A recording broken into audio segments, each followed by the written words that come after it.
बादब बा मुलाहजा में मैं फजल इमाम मलिक। किसान संगठनों ने अब फैसला किया है कि जिन 5 राज्यों में चुनाव है वहां भाजपा के खिलाफ माहौल बनाए, और सिर्फ भाजपा ही नहीं, भाजपा के सहयोगी दलों को भी उन्होंने वोट न देने की अपील की है। लगभग 100 दिन पूरे हो चुके हैं इस किसान आंदोलन के। किसानों का हौसला अभी भी पस्त नहीं हुआ है, हालांकि उनके हौसले को तोड़ने की कोशिशें लगातार हुई। उनके खिलाफ साजिशें रची गई, सरकार ने कई तरह के भ्रम फैलाए, झूठ फैलाए, और सरकारी चीयर्स लीडर ने उन्हें खालिस्तानी आतंकवादी और न जाने किन किन संबोधनों से नवाजा और अपने अपने चैनलों पर बहसें चलाई। एक गंभीर सवाल है कि देश के किसान अपनी मांगों को लेकर आंदोलन कर रहे हैं और देश में सरकार, उनके सहयोगी दल, चीयर्स लीडर, शामिल बाजा, गोदी मीडिया और उनका आईटी सेल इन किसानों के खिलाफ साजिश रचने पे लगा हुआ है। वो चाहता है कि किसानों का यह आंदोलन सफल ना हो और उसे नाकाम बनाने के लिए हर तरह के हथकंडे अपनाए जा रहे हैं।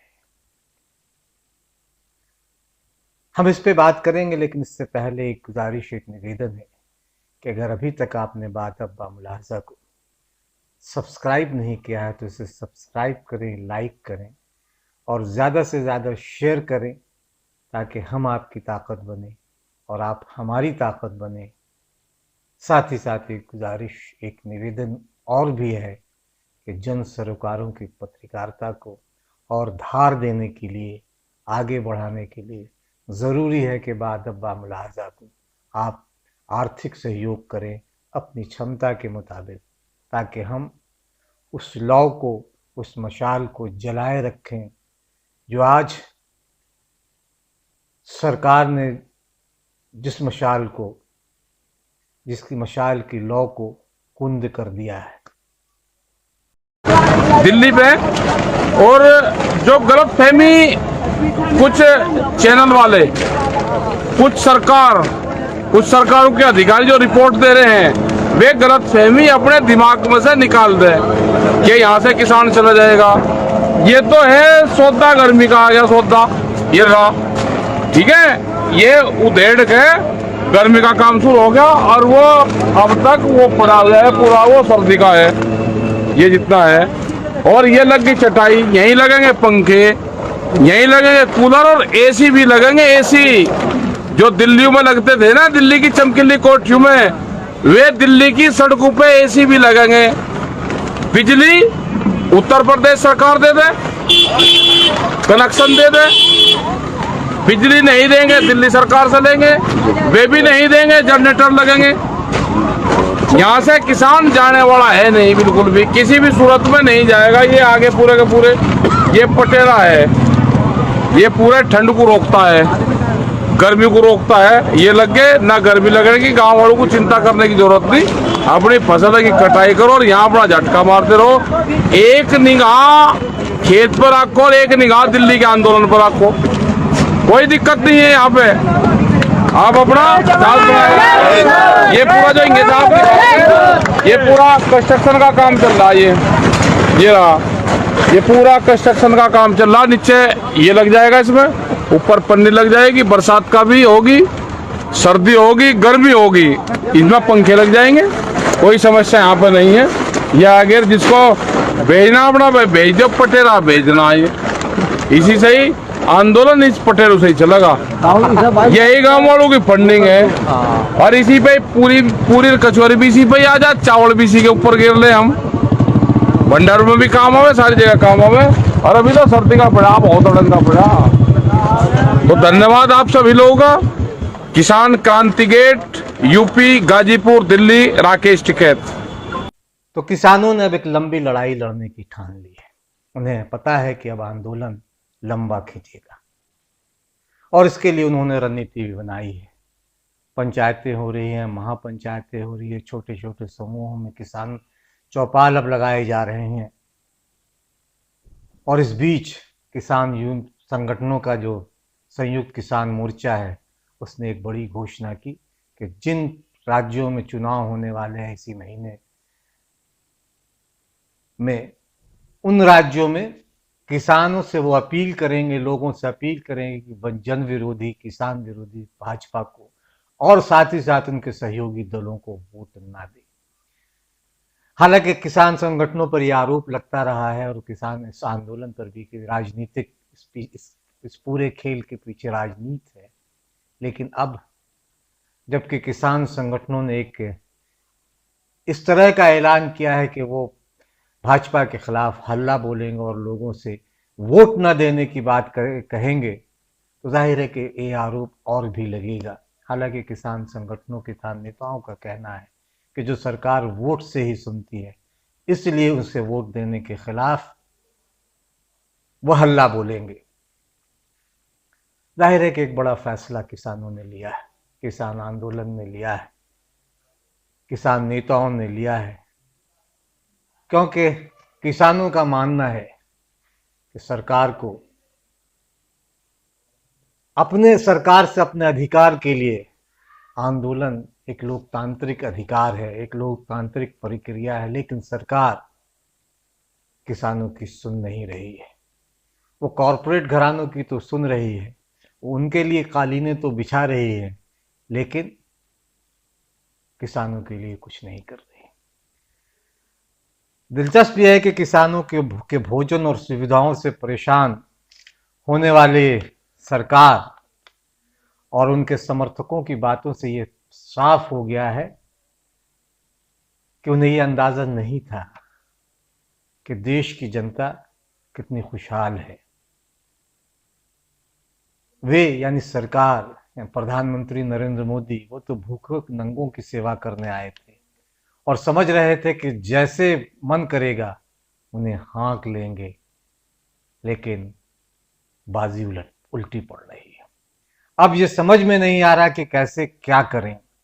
जन ज्ञान, जानकारी, सूचना, समझ वगैरह की बात नहीं करें, क्योंकि ये सब उनके सिलेबस से बाहर है।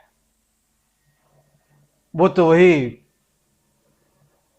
धर्म के नाम पे, जाति के नाम पे लोगों को एक दूसरे के सामने खड़ा करते रहे हैं। हालांकि होना तो ये चाहिए था कि एक धर्म दूसरे धर्म के साथ खड़ा हो, एक जाति दूसरे जाति के साथ खड़ी हो, लेकिन ये राजनीति जो न कराए और सत्ता का खेल जो न कराए, उसने एक जाति को दूसरे जाति के खिलाफ, एक धर्म को दूसरे धर्म के खिलाफ खड़ा कर दिया है।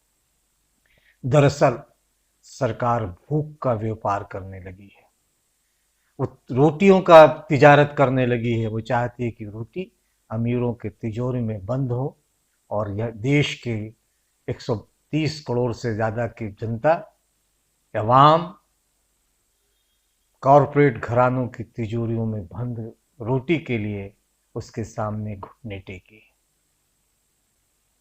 ये खेल चल रहा है और दिलचस्प यह है कि इस पूरे खेल में एक बुद्धिजीवी तबका है, वो भी खामोश है। हालांकि कभी कभी ये बातें आ जाती हैं, कभी कभी कुछ बहुत अच्छी चीज़ें आती हैं, चाहे वो सोशल मीडिया पर हो, कविताओं में हो, गीतों में हो, कुछ चीज़ें बहुत अच्छी आती हैं। और सही में जब एक बड़ा तबका खामोश है तो ये सब रिफ्रेशिंग लगता है। हालांकि इस रिफ्रेशिंग पे अभी बहुत बवाल मचा जब राहुल गांधी ने केरल में इस शब्द का इस्तेमाल किया कि उन्हें उत्तर की बजाय दक्षिण की राजनीति ज़्यादा रिफ्रेशिंग लगी, तो भगवा ब्रिगेड ने, उनके आईटी सेल ने और उनके चीयर्स लीडर ने चैनलों पर बवाल मचा दिया, उत्तर और दक्षिण की राजनीति शुरू कर दी। और इसमें गलत क्या है? अगर उत्तर की राजनीति और दक्षिण की राजनीति एक जैसी हो ही नहीं सकती। दक्षिण वाले अगर यहाँ आएंगे तो उन्हें थोड़ा रिफ्रेशिंग लग सकती है, लेकिन जाहिर है कि राहुल गांधी ने ये बोला तो चीयर्स लीडर के लिए तो मजमा लगाना ज़रूरी था।